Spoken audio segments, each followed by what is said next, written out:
지금 듣고 계신 음악은 베토벤이 작곡한 터키 행진곡입니다.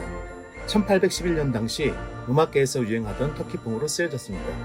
베토벤은 매일 아침 60알의 온도로 누구의 손도 빌리지 않고 직접 커피를 내려 마셨다고 합니다. 60개의 원두알은 대략 10g 정도로 오늘날의 핸드드립이나 에스프레소 한 잔 기준인 것이 놀랍네요. 숫자 60은 베토벤 넘버로 불리웁니다.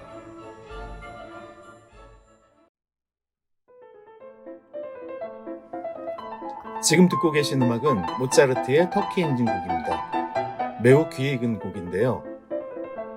대략 1783년경 빈이나 살스부르크에서 작곡되었다고 하는데 1783년은 빈을 점령한 터키군을 폴란드의 지원으로 합스부르크 군주국이 물리친 100주년이 되는 해였으며 그것을 기념하기 위해 만들어진 것입니다. 모차르트가 활동하던 빈은 17, 18세기를 거쳐 터키풍의 의상과 가구, 음악이 문화 전반에 걸쳐 유행했다고 하는데요. 그 중에서도 터키로부터 들어온 커피가 가장 대표적인 것이었습니다. 기록되진 않았지만 모차르트도 상당히 커피를 즐겼던 것으로 알려져 있습니다.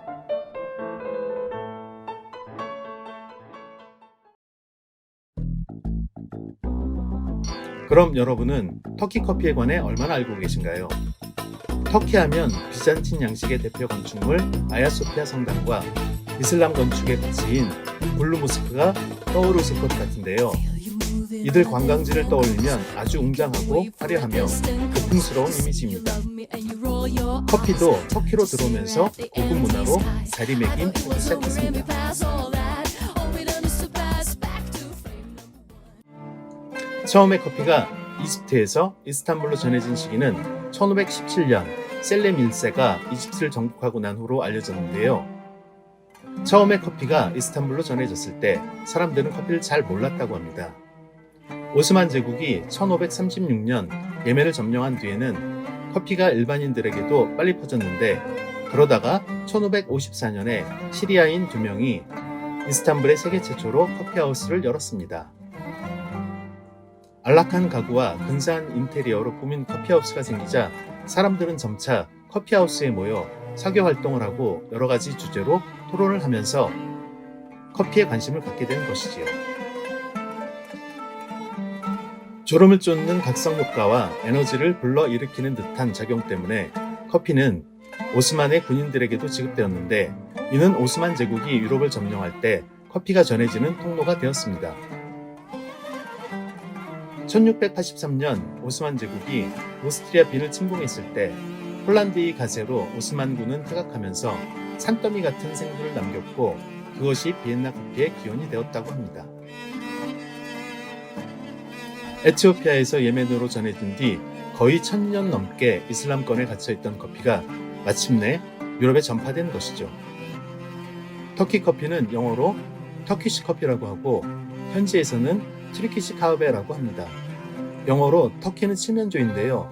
튀르키를 비하하는 의미로 영국인들이 튀르키를 터키로 표기했다고 하네요. 터키인들은 터키보다는 튀르키라고 불러주는 것을 매우 좋아합니다. 터키를 여행하거나 터키인을 만날 기회가 있다면 튀르키시 카우베로 터키시 커피를 불러주면 좋아할 듯합니다. 카우베는 커피를 뜻하는 카페의 어원이기도 합니다. 터키시 커피는 이렇게 이브릭 또는 체지베라고 하는 기구에 커피와 물을 넣고 불 위에 올려 끓여내고 핀잔이라고 하는 커피잔에 부어 마시는 가장 오래된 커피 추출 방식입니다. 달인법 혹은 보일링이라고도 하고 침지식의 원조로 할 수 있겠습니다. 이브릭 체즈베는 터키시 커피의 추출 도구로 전통적인 방식인 동으로 만드는데 현재는 전기 포트식 제품 같은 편리한 제품도 나와 있습니다. 뚜껑이 있는 추출 도구를 이브릭, 뚜껑이 없는 추출 도구는 체즈베로 구분합니다. 터키시 커피는 터키 전역에서 찾아볼 수 있고 지역 신분에 상관없이 누구나 즐기며 전통과 문화를 이어가고 있는데요.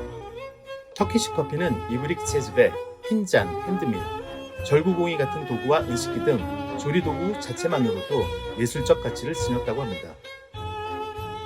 사람들이 모여 함께 커피를 마시고 담소를 나누고 새로운 소식을 공유하고 책을 읽는 등 사회적 기능을 수행하는 공간으로서의 특징을 가졌던 터키의 커피하우스는 오늘날까지 지속되고 있습니다. 터키식 커피의 전통은 그 자체가 환영, 우정, 배려, 접대를 상징합니다. 이런 터키식 커피의 문화와 전통은 2013년 유네스코 인류무형 문화유산에 등재되었는데요. 커피 한 잔을 마시면 40년 동안 기억한다. 영원히 찾는 것은 커피도 커피하우스도 아닌 돈독한 우정이다. 커피는 구실에 불과하다.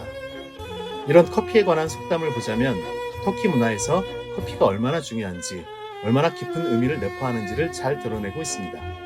그럼 세즈베로 터키식 커피를 어떻게 끓이는지 알아볼까요?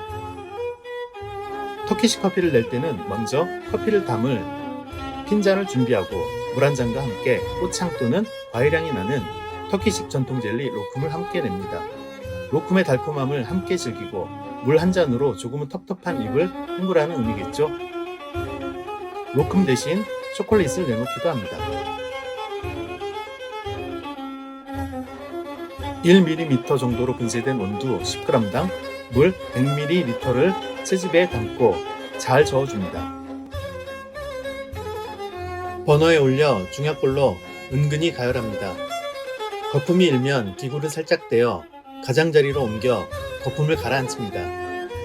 이 과정은 3, 4일까지도 하는데요. 여러 번 반복할수록 커피는 더 진해집니다. 세즈베를 불에서 떼어 앙금이 가라앉으면 커피를 잔에 따릅니다. 한 잔의 터키식 커피에 앙금은 따라가도 흠이 되지 않지만 거품이 없으면 손님 대접이 아니다. 터키식 커피에서 거품은 매우 중요한 요소이고 거품에는 그만큼 신선한 커피의 향이 담겨있기 때문일 것입니다. 지금 보시는 방식은 가열된 모래를 이용하여 터키 커피를 끓이는 샌드커피 방식인데요. 국내 업체의 추출 영상입니다. 세즈베를 중약불로 가열된 모래의 가장자리에서 열이 높은 중앙 쪽으로 부드럽게 파묻듯이 저어주며 가열합니다. 이 카페에서는 다 끓여낸 커피를 필터로 걸러내어 사용하는데요. 필터로 걸러낸 커피는 깔끔하겠지만 거품까지 걸러지기 때문에 터키 커피 특유의 풍미는 줄 것 같습니다. 최근에 터키식 커피를 끓이는 샌드 카페가 국내에도 많이 생겼답니다. 한 번쯤 방문해 보시는 것도 좋을 것 같네요. 터키식 커피에는 취향에 따라 끓이기 전이나 후에 설탕이나 향신료를 넣기도 합니다. 아랍식 커피에는 카다몬을 넣고 북유럽에서는 오렌지 코코아를 넣기도 합니다. 시나몬도 많이 쓰이는 향신료입니다. 터키식 커피는 다 마신 후에 점을 치기도 하는데요. 잔 받침을 뚜껑 삼아 잔 위에 덮어서 뒤집으면 커피잔에 남아있던 커피 찌꺼기가 잔 받침에 떨어지고 그 모양으로 점을 칩니다. 먼저 마음속으로 어떤 소망이나 대상을 생각하고 잔을 뒤집는데요. 그 모양에 따라 의미를 가진답니다. 원형이라면 성과가 있다, 선이라면 일의 진행이 순조롭다, 운이라면 기회가 온다 등등 여러 가지 의미를 해석할 수 있겠습니다.